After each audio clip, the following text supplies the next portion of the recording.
Você conhece nosso canal no YouTube? Digite Graça Pura. Inscreva-se, curta e compartilhe.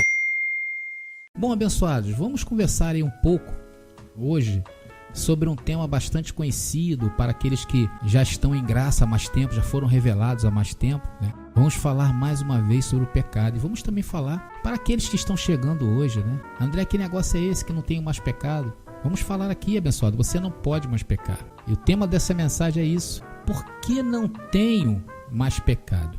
Outro dia eu estava ouvindo um abençoado aí do sistema religioso falando que a igreja que prega contra o pecado está sendo esvaziada. Mas com certeza, abençoados, da maneira como eles pregam, sem entendimento, ninguém aguenta ou suporta, né? Imagina, olha o pecado, vai conduzir vocês para os quintos dos infernos.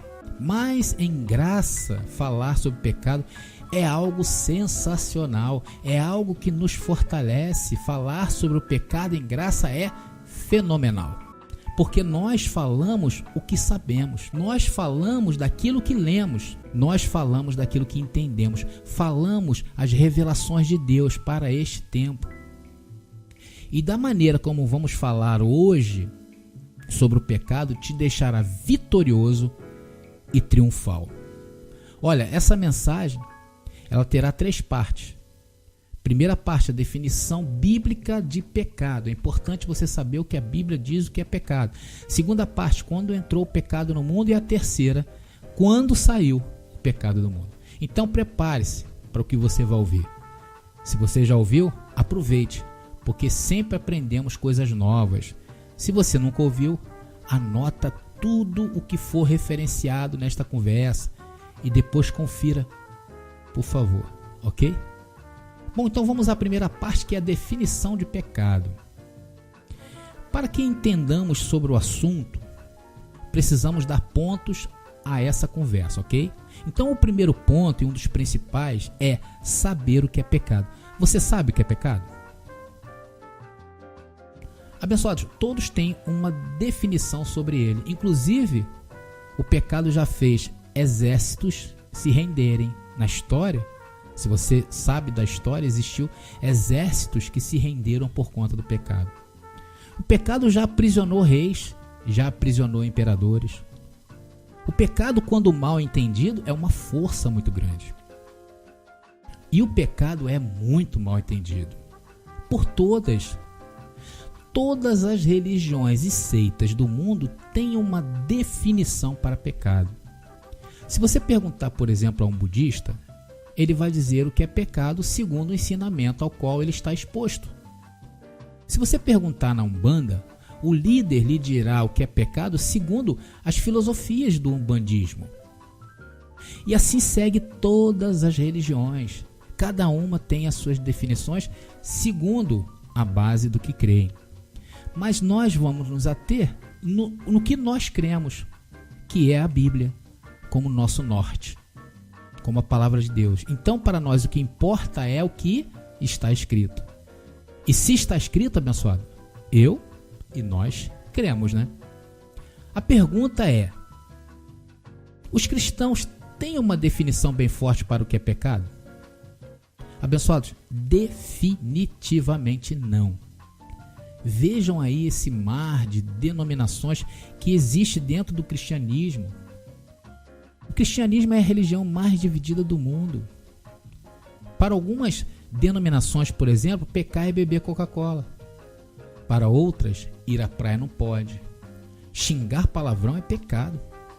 Para quase todas as denominações, bem também como avançar o sinal vermelho.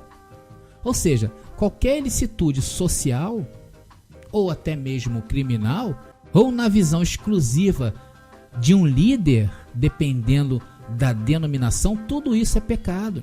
E por aí vai se formando a Torre de Babel cristã. Mas o que a Bíblia diz sobre o pecado?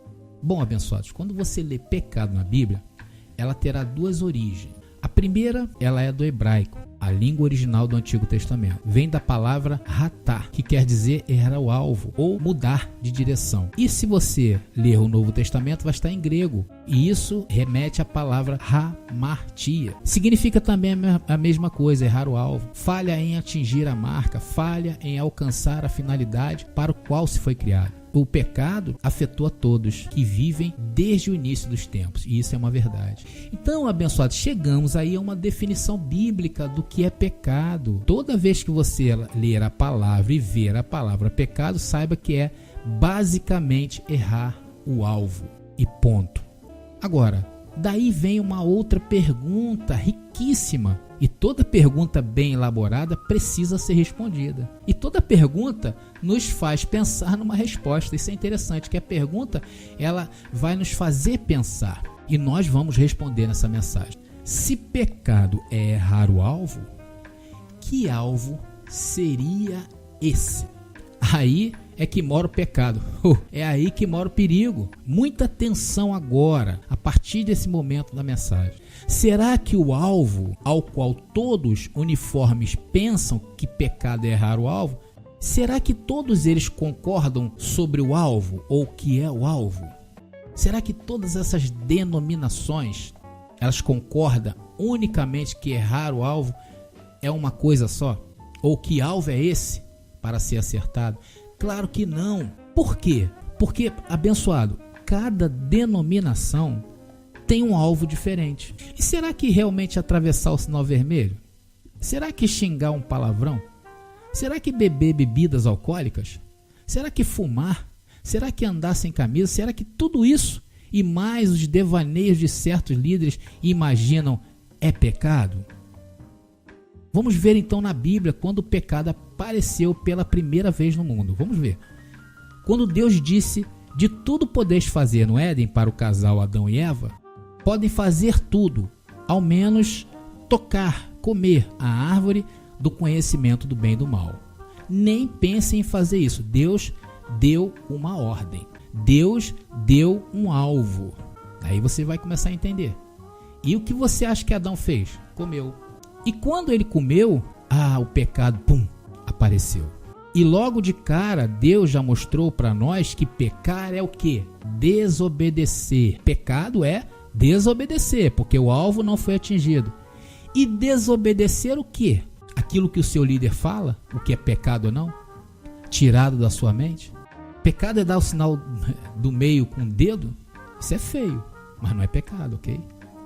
E Paulo em Romanos capítulo 5, no verso 12, traz luz ao acontecimento após a desobediência de Adão. Romanos capítulo 5, versículo 12 diz: portanto, como por um homem, Adão, entrou o pecado no mundo, e pelo pecado a morte, assim também a morte passou a todos os homens. Por isso que todos pecaram.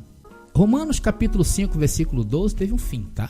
Teve um fim, teve um começo e teve um fim. Então aí está o que aconteceu depois desse fato de Adão ter comido ali o fruto do conhecimento. E como diz, passou a todos os homens.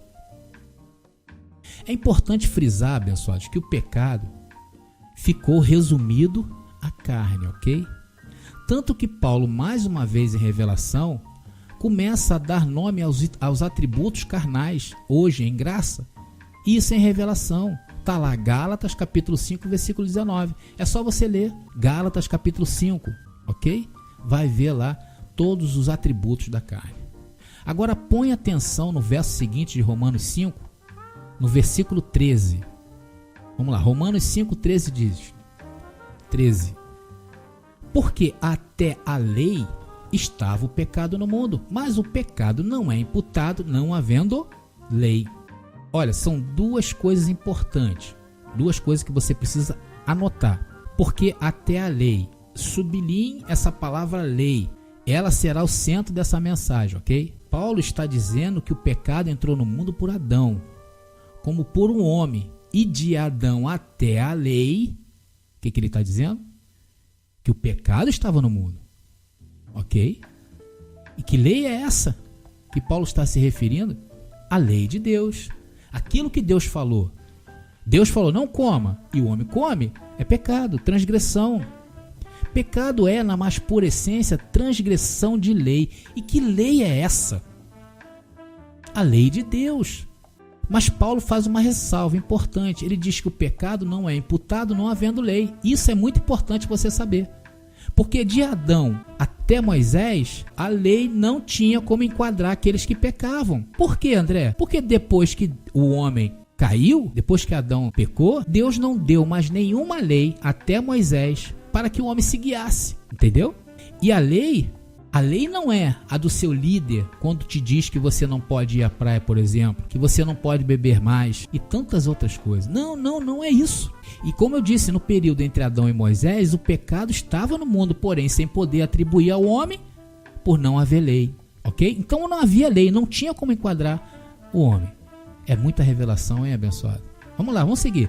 Agora no verso 14, diz, no entanto, a morte reinou desde Adão até Moisés, como eu disse, até sobre aqueles que não tinham pecado, à semelhança da transgressão de Adão, o qual é a figura daquele que havia de vir.